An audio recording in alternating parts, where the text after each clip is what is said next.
আমরা সবাই জানি বর্তমানে দুর্নীতি দমন কমিশনে কমিশন নেই এবং এবারই প্রথম যতদূর জেনেছি কমিশন না থাকা বা কমিশনের অনুপস্থিতিতেই দুর্নীতি দমন কমিশনে আন্তর্জাতিক দুর্নীতি বিরোধী দিবসটি পালিত হচ্ছে।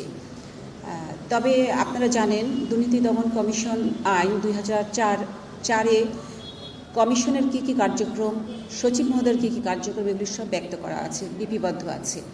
সেক্ষেত্রে কমিশন পর্যায়ে যে কার্যক্রমগুলি করার কথা সেই কার্যক্রম আপনারা যদি বলেন ব্যাহত হচ্ছে, সেইভাবে আমি বলবো ব্যাহত ঠিক নয়, কার্যক্রম চলছে।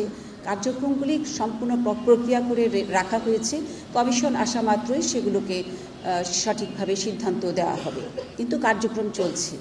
আর জুলাই গণঅভ্যুত্থানের বিষয়ে যেটা বলা হয়েছে, আপনারা দেখুন এবারের যে প্রতিবাদ্য বিষয়টি দেওয়া হয়েছে এটা আন্তর্জাতিকভাবে জাতিসংঘ কর্তৃক দেওয়া এবং সেখানে তারুণ্যের একতাকে এবং তারুণ্যের তেজদীপ্ত যেই প্রত্যয় রয়েছে সেই বিষয়গুলিকে কিন্তু গুরুত্ব দেওয়া হয়েছে। সুতরাং আমরা যারা আছি, তারুণ্য বিষয়টি কিন্তু আসলে বয়সের মাপকাঠিতে নয়, এটি হচ্ছে একটি প্রতীকী শব্দ।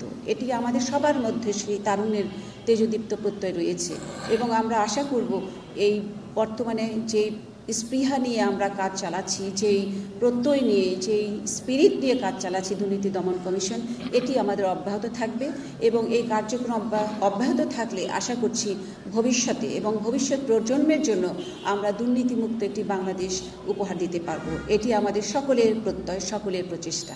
ধন্যবাদ।